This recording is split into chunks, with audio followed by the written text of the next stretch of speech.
sa aking loft. So, wala pa rin yung ibon na dumadaan. Wala pa rin ibang mga nagdadaanan dyan.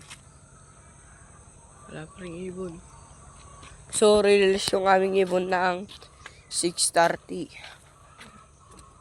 Yan yung ating mga ibon. Stock bird. Ito flyer natin yan. So, matanda na to. Yung producer natin yun eh.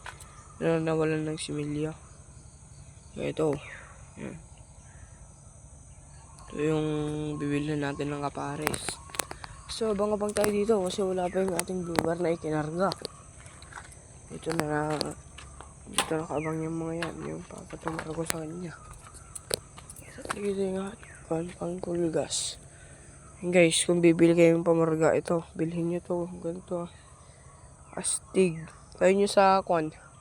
Sabihin nyo dun sa binibilhan nyo, astig po na pagpurga ng ibon. Sinusukan nila yung mga kwan. Bubulate. Yan o. Kaya tayo mag-abang. Puno. Wala pang dadaanan talaga mga ibon. Naglinis pa lang ng langit oh. Pang linis pare ko eh. Kaya tayo mag-aabang muna. Abang hanggat mayroon na tayo mahitang wandaran. Ano sa taas, linis. Wala pa rin dumadaan. Tayo na. Wala pang ibon sa gantong oras. Matawid na silang lahat. Ibon din oh. Kali. Wala pa naman. Antay-antay lang tayo dito. Siguro kung sumali ako ng karera na, cut off na to kasi 2 hours lang yung cut off eh. Depende pa sa layo. Ang akin kasi, di pa ako nakapag-parakod ng kuanlop. Hindi ako naparakod. Pero sasali na rin ako sa race sa next year, sa January. Kasi dyan, lilipat yung loop ko dyan sa pit na yan. Sa may taas kasi laging nababaha dun eh. Sa loop na yan. Kaya dito ko ilalagay. Yan. Yan sa part na yan or dito. Yan mismo dyan sa part na yan. Yan. Wala pa rin tayo nakikita ang ibong dumadaan. Pare Cox. Wala pa rin talaga pare.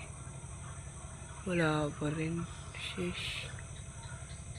Kawi lang nun. Galing Narbacan.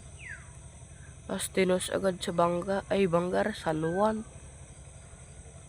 Di ko pa yung nare-recover sa Narbacan eh. Bangar na naman ngayon.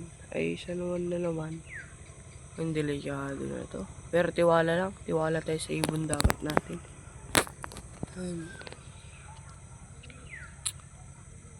May isa na akong ibong natanaw.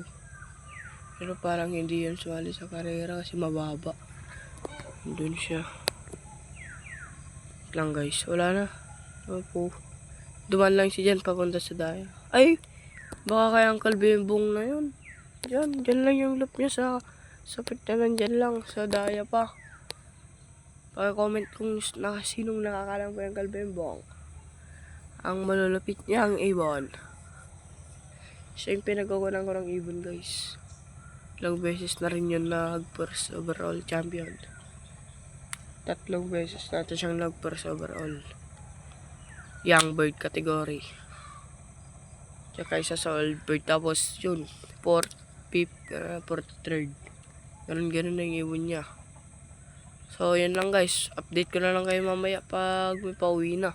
Wala pa naman oh. Wala pang dumadaan. So yan lang. Bye bye.